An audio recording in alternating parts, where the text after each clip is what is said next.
right, here with Gordon Ryan, just ahead of the main event on Tezos Who's Number One against Jacob Couch. Stepped in super last minute to take the match against Jacob Couch, but how are you feeling ready for your return? I feel good. My stomach's been feeling pretty good lately, so that's the most important thing for me right now. Technically, I'm better than ever. Physically, I'm getting back to where I should be. So I'm excited just to get back out there and just to get back on the mats. I mean, for this one, I'm not really looking to do anything crazy. I'm just looking to get out there, have some fun, get back on the mats, and then go from there. Friday will be 364 days since your last official competition. Oh, really? Yeah, so one day short of a year since your match with Wagner. Okay. How much has changed for you since then in that time? Well, my stomach's gotten about 50% better. I can actually eat a halfway real meal now. I'm not terribly nauseous all day long. I feel like even when my nausea gets bad, it's like about what my baseline used to be. So a tangible difference and improvement. And I just feel like I'm just a totally different grappler than I was a year ago on a technical level.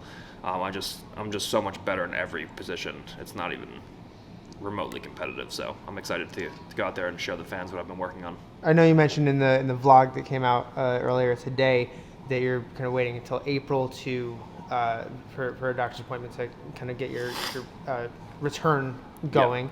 Yep. But does this match in any way for you mark like the start of your ADCC camp or your ADCC preparation?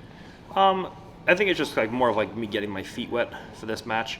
And then I have to do a retest next week. I got to get blood work and urine done.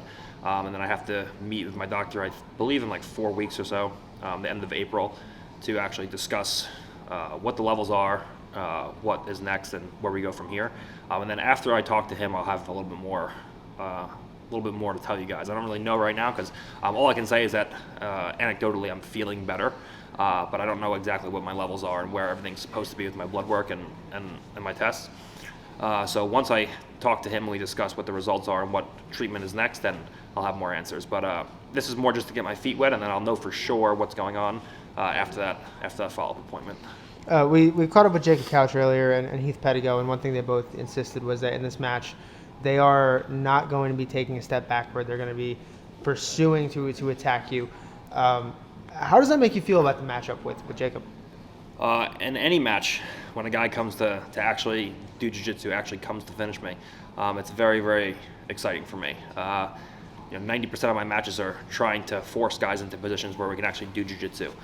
So to have a guy who's a finisher, who's going to come out, is not afraid to engage in leg entanglements, who's not afraid to walk into my guard, it's going to be very exciting for me. I feel that especially with a lot of the up and coming guys, not just lower belts but up and coming athletes, they have a lot to prove, and they go out there and they many times make way more exciting matches than the established world champions, because an ADCC champion has something to lose. So he goes out and he's pretty conservative and he just wants to win the match. But the up and coming guys always have something to prove. They have a chip on their shoulder.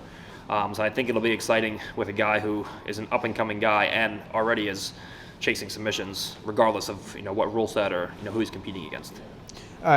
Jacob's always been pretty honest about the fact that he's been a student of your game, right? He likes to watch you, he likes to study the way you do things, and I think he's gained a lot from them. Is there anything about his game, his style of jiu-jitsu, that you recognize as something that you do, or that like a technique that is in your wheelhouse? Yeah. I mean, a lot of it's pretty similar. He has pretty good sumigeshis, and he uses the off balance with the sumigeshi to enter into the legs, and then he transfers through ashigaramis pretty well and attacks the legs. And he can use multiple ashigaramis. He can use cross ashi. He can use 50-50. He can use a wide variety of the ashigaramis to attack people. And he chains positional and submission attacks together very well. So I look at him, and not just him, just a lot of the new younger generation. Kind of trying to not do exactly what we do, but they take a lot of the stuff that we do, and hopefully they're going to make it better, and that'll push the sport forward.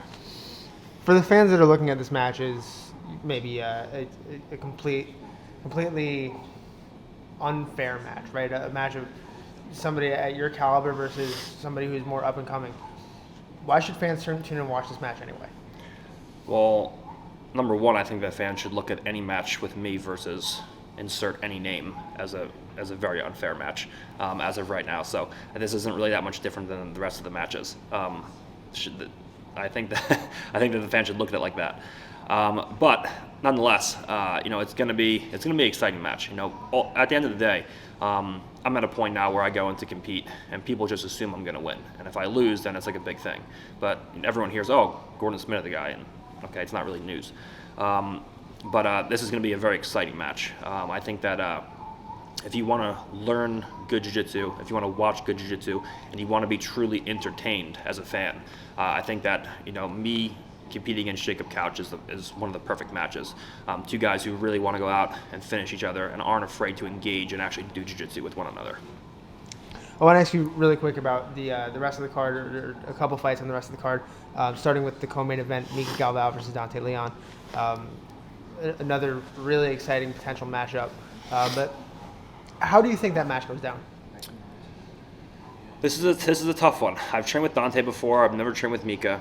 But I'm very impressed with Mika. I'm very impressed with how good he is technically, and I'm even more impressed with how calm and collected he is as a competitor. He's one of the best competitors I've ever seen. So I'm kind of torn on this one. Dante has ways that he can finish him. He's got very good guillotines. He's very good everywhere. But Mika has a ton of ways that he can finish Dante as well. So I'm excited for this match. I think that Mika has more tools to finish Dante than Dante has to finish Mika, but this is a match that can go either way. If I had to give it a guess, I'd probably pick Mika, but this is a match that, again, can go either way. If Mika does move on to beat Dante in this match, how much of an indicator is that for you at Mika's potential for success at ADCC? Well, given the fact that he can wrestle, a lot of guys, they have trouble transitioning from submission-only rule sets to ADCC rule sets. But Mika's a guy who I know who can wrestle. He can play top-bottom. He can go standing ground. That doesn't make a difference, really. And if he can go out and he can get us a decisive win over a guy who took 4th place at ADCC, I think it'll really put him into that next level. And I think he'll have a lot more respect throughout the community if he can go out and he can dominate an ADCC, 4th place athlete. And then, of course, I want to ask you about your new teammate, Nicholas Mergali, his matchup against Arnoldo Maidana. What do you think about this matchup, just kind of overall? I think this is a great way for Nicholas to go in and just kind of like me, just get his feet wet. I'm just returning to competition, and he's making his first ever no-gi debut. He's trained his whole life in the gi, and he's been training consistently for, I don't know, however long he's been with us, like 2 months now, no gi. So I'm excited to see, him go out there and get comfortable using the things that he does so well in the gym. Obviously, there's big adjustments he's had to make with the scoring criteria and the rules from going to IBJJF to ADCC training and then submission only. And then we were doing EBI rounds because Tezos was getting ready to do EBI. So it's been interesting to watch him, adapt and progress. But I'm really excited for him. He's made such improvements, such drastic improvements since he started training with us, and I'm excited for him to go out there and to test what he's been doing.